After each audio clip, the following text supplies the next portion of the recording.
penting ya, tak ulang lagi. Jadi yang harus sampean lakukan terhadap kasus teman sampean itu adalah yang pertama adalah teman sampean harus mendapatkan bukti bahwa aktivitas yang dilakukan sama majikannya itu apa, seperti apa. Syukur-syukur kalau ada dibuang di tempat sampah, dia kasih video, pokoknya dalam bentuk video atau gambar, apapun, terus sembunyi-sembunyi.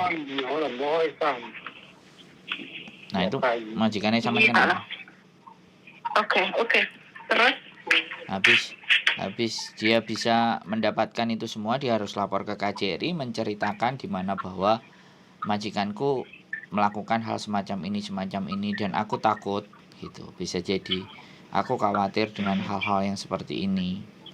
Yang kalau kita lapornya langsung ke polisi kan itu masalah, Mbak.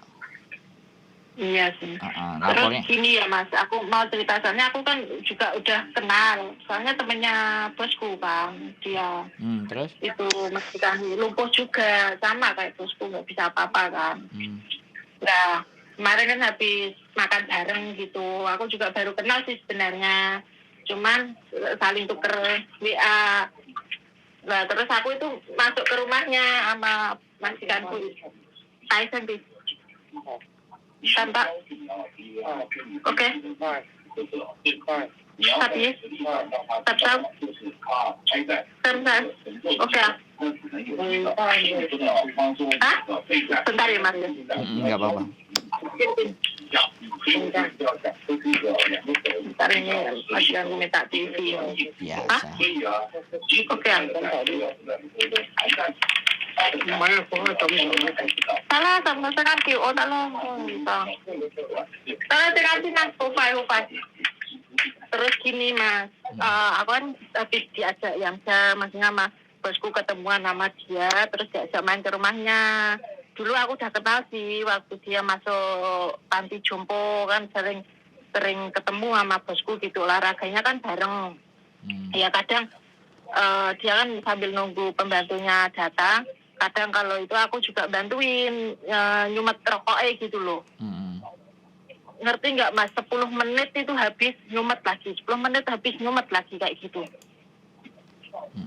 Nah terus kemarin aku masuk ke rumah bosku aja nggak kuat, aku juga benerin lampunya kan, lampu kamar mandi mati, terus sama bosku aku yang disuruh benerin, gantiin, beliin juga sama bosku, terus aku sendiri yang gantiin kan. Kalau soalnya pekerjaan kayak gitu kan aku udah ngerti, soalnya di sini juga gitu aku sendiri.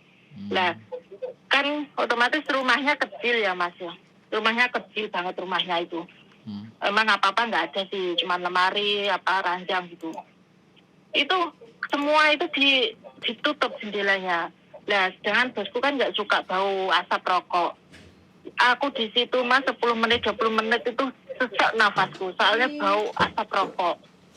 Terus? Nah terus bosku itu pun ngomong, bosku nggak ngerti kalau temennya dia tuh narkoba. Terus awalnya aku juga nggak ngerti kalau pakai narkoba lah. Temen ini aku udah saling tukeran WA sama aku, baru ngomong, baru harian ini. Sedangkan dia itu dikurung di dalam rumah, nggak pernah keluar sama sekali. Nah sedangkan rumah sini kan sama ngerti sendiri kan, kalau udah ditutup kayak gitu, apalagi jendela tutup apa gitu kan, otomatis asap rokok kan otomatis masih di dalam rumah terus kan. Terus aku bilang gini, Dek, kan dia masih kecil umur 23 kalau nggak salah, tak panggil Dek, sampean apa nggak sesek? Ya sesek mbak. Awalnya nggak cerita kalau mas kami pakai narkoba. Terus aku kasihan kandungannya sampean loh Dek, aku bilang gitu, soalnya sampean kan belum nikah. Nanti bermasalah soalnya selalu menghirup apa asap rokok gitu. Terus aku tanya, majikannya cuma baik mbak. Ya syukurlah kalau baik lah. Baru 4 harian ini dia cerita, mbak sebenarnya majikanku pakai narkoba. Kalau udah pakai narkoba seminggu itu nggak tidur, aku pun juga nggak tidur, soalnya harus yang matain kan aku gitu.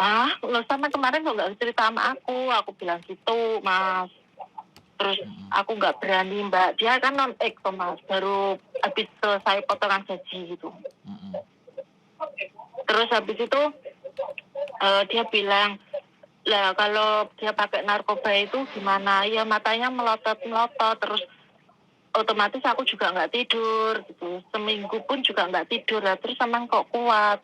Ya emang baik Mbak, majikannya nggak pernah marah. Tapi kalau di waktu pakai narkoba itu aduh Mbak, aku nggak kuat, nggak mampu. Kalau masalah rokok sih masih kuat, tapi kalau udah barang terlarang itu yang aku nggak kuat, dia bilang gitu. Terus aku mikir, eh, kan yang bisa ngasih solusi kan cuman sampean sama Miss Yuni kan. Terus aku bilang ya udah nanti aku tak komunikasi sama agenku, aku bilang gitu. Nanti gimana caranya tak kasih solusi, aku bilang gitu, tak bantu. Aku juga bilang gitu Mang. Terus terus paspornya itu dipegang sama majikane gitu loh, susah. Jangan dia nggak pernah libur sama sekali, nggak pernah keluar sama sekali, keluar kalau ke dokter doang gitu. Terus kemarin nama bosku diajak yang ini bareng keluar itu doang. Habis itu udah di rumah terus, ngerokok 10 menit aku sendiri ngerti. Soalnya aku juga pernah bantuin dia gitu loh. Terus gimana misalnya solusinya ya kayak tadi gitu. Ya, pertanyaannya dia mau keluar nggak? Dia sendiri ada Iya, keinginan. dia bilang Mbak gimana ya caranya. Iya dia emang namanya non-ek ya Mas, belum pengalaman kan. Terus ya nanti aku sain, semisalnya aku bisa nanti tak bantuin. Tapi aku yang nggak janji, aku bilang gitu emang. Terus aku benar-benar nggak kuat Mbak, soalnya dia itu kalau masalah udah pakai narkoba nggak tidur, aku pun juga nggak tidur gitu loh. Dia lumpuh total, malah masih mending bosku ini gitu. Oke, jadi kan dirinya sendiri yang memang mau memutuskan cabut ya harus tinggal cari cara. Nah, bagaimana caranya kita yang coba kondisikan caranya. Nanti aku ya harusnya memang pihak yang berwenang. Aku kan nggak mungkin, aku orang lain dan aku ngomong ke agennya. Ya nanti kan gini tuh Mas, dia tak kasih nomornya sampean, coba dia sama komunikasi sama ini, minta solusi sama ini insya Allah bisa bantu sampean gitu loh. Nanti aku bilang gitu. Nanti kan dia SMS sampean terus nanti biar dia cerita sendiri gitu loh. Iya, soalnya gini Mbak, cerita it's okay. Cuman yang dari ceritanya sampean aku udah cukup, udah bisa menelaah. Dia nanti ngomong sendiri juga bisa, kan aku record dan aku kasih ke KJRI, aku laporin bahwa fakta dan kenyataannya seperti ini. Terus kalian mau ngelindungi apa warganya kalian apa enggak gitu loh, kan kayak gitu kan. Terus bukti-buktinya kan harus dipasrahkan dan itu akan berdampak hal yang buruk terhadap dia di masa mendatang kan, karena sekali lagi kondisi yang sangat tidak sehat membuat dia juga akan karena tinggal di situ juga gitu. Dan menurut saya juga menurut saya iki agene iki yo aku juga nggak ngerti ya, kenapa justru mungkin Mas ya ini mungkin agennya juga nggak ngerti toh Mas, kalau masalah pakai narkoba kan nggak mungkin ngerti toh. Nah makanya kan kalau sudah kenyataannya kayak gini kan yang turun tangan sudah bukan saya lagi kan, jadi ini harus. Terus gini Mas, kan dia misalnya ini kan potongan gaji kan udah habis kan, udah nggak punya tanggungan sama PT sama agen. Nah ini ganti agen misalnya ikut sampean gitu bisa nggak dia? Kalau saya sih selalu berusaha untuk bisa ya Mbak. Jadi kalau di PT ku pasti nanti akan ditebus. Ya, paling tidak anak ini akan tergantung PT-nya dia di Indonesia itu ngunci nggak. Kalau PT Indonesia selesai potongan dia lepasin kunci ya enak. Nah makanya yang dia tahu adalah surat perjanjian di PT-nya dia. Dulu dia tanda tangani, dia baca nggak surat perjanjiannya. Atau mungkin data-data dan dokumennya dia kalau potongan udah selesai silahkan diambil oleh keluarganya lah, itu kan enak segera diambil kan Ya, gitu.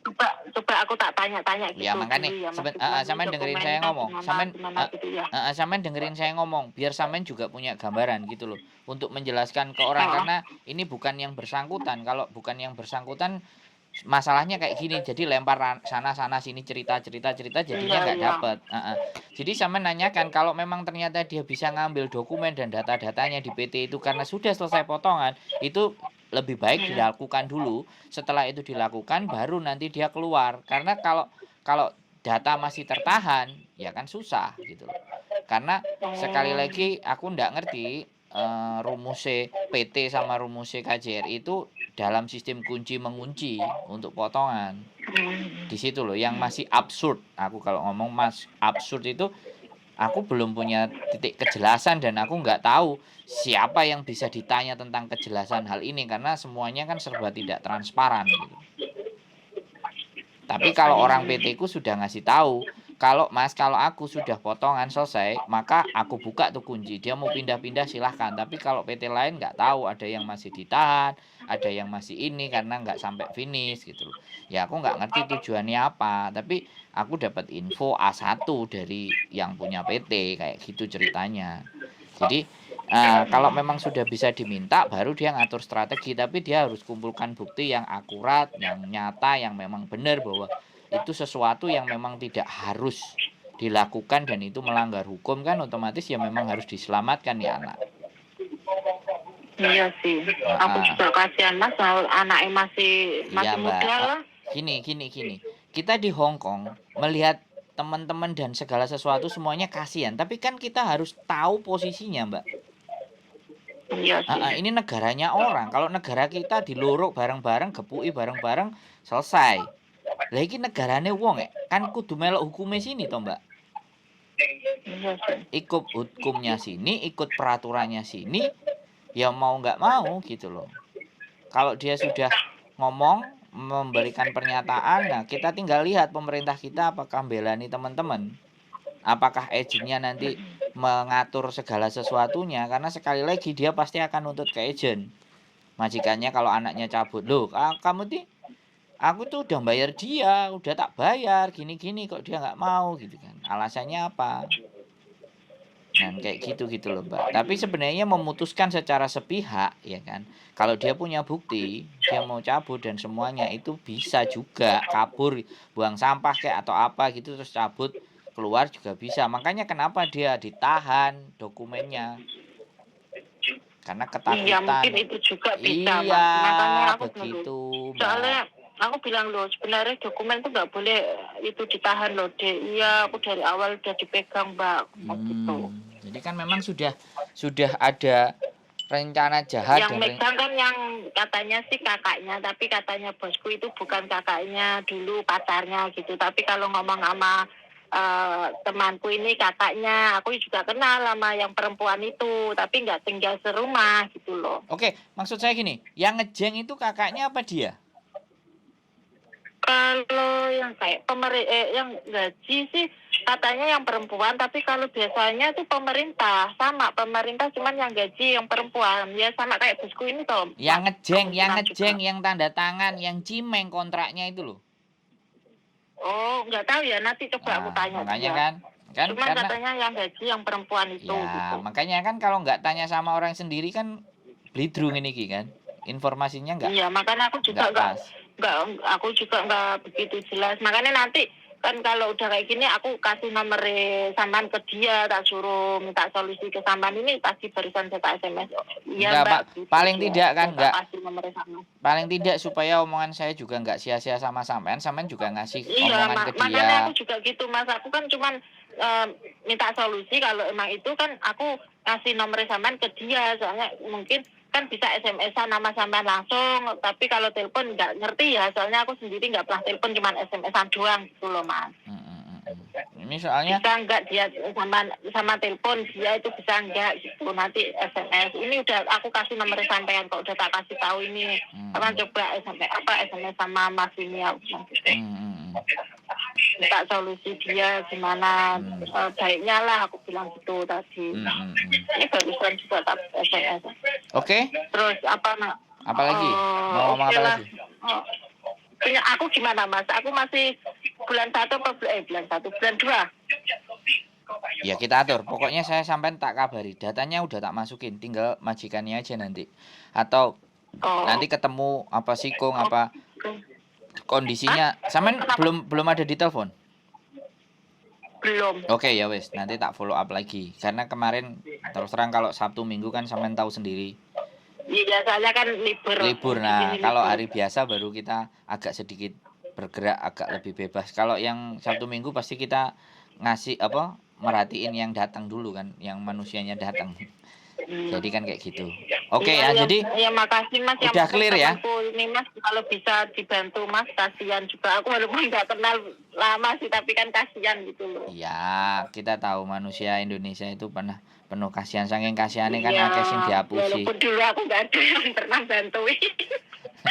Loh, justru itu sampean hebat, nggak ada yang bantuin sampean tapi sampean bantu orang. Itu ya bener Mas, aku dari awal sampai dulu aku gaji underpay, nggak pernah libur, dikaplok sama majikan, nggak pernah ada yang bantuin aku. Oh, paling mari ki sampean oleh bojo anyar apa ketiban masak wakul ngono lho, Mbak, sing positif kan. Tak dongakno. Sampean pengin apa? Pengin bojo sing ganteng, gede, dhuwur terus sugih ngono apa piye kan? Apa engko moro-moro sampean digawa nang gone Afrika apa sampean digawa nang gone apa Finlandia apa Italia? Loh, kemarin lho ada yang telepon. Ada yang telepon dari Belanda. Utangnya akeh, bayari wong. Akhirnya gak percaya karo arek Indonesia, kakean ngapusi. Terus akhirnya dia kenal karo wong Londo, dirabi 2018 dia ke Belanda. Terus dia telepon lagi.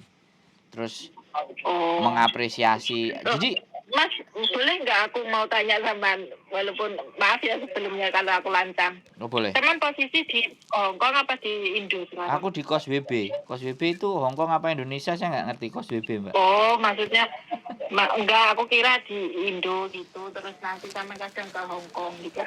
Ya bisa, kadang-kadang ya di. Kemarin aku telepon waktu sebelum telepon sampean ada yang ngangkat izin Bandung itu di Kos WB. Yang ngangkat orang sini. Terus tak kasih tahu masalahku, dia bilang aku diajak bahasa Inggris aku nggak bisa, ya udah aku tutup, maaf ya aku bilang gitu. Ya bahasa Kantonis saya lah. Aku kan nggak bisa bahasa Inggris soalnya. Ya bahasa Kantonis kalau nggak bisa Inggris kan. Terus aku pura-pura tanya siapa Miss Yuni. Terus Miss Yuni si Junwan, Junwan. Oke. Siap. Wes ada lagi yang mau diomongin? Ya. Oke, gitu aja ya. Ini nanti udah tak kasih nomor saman, siapa tahu temanku nanti SMS saman ya Mas ya. Passwordnya tadi ya, barang yang terlarang tadi lo ya, passwordnya ben aku. Iya ya, nanti sama jelasin sendiri lah nanti. Oke, siap. Takutnya nanti nggak percaya omonganku. Oh, yo percaya lah. Oke, makasih ya Mas. Sehat selalu Mbak. Yuk, bye. Oke teman-teman, luar biasa ini ya. Yang dikonsumsi adalah sesuatu yang terlarang, ekstrim. Tapi ya sudahlah. Tapi ya namanya nasib kehidupan. Mudah-mudahan ada hikmahnya dan mudah-mudahan saya bisa memberikan bantuan. Ya saya ini siapa sih? Tapi bagaimanapun atas dasar kemanusiaan, kalau kita bisa membantu teman kita yang dalam posisi susah dan sulit, pastinya suatu saat, di saat kita pun di posisi yang sama, kita pasti akan ada juga yang bantu. Sehat selalu buat teman-teman. Stay tune di my YouTube channel dan see you in next video. Bye bye.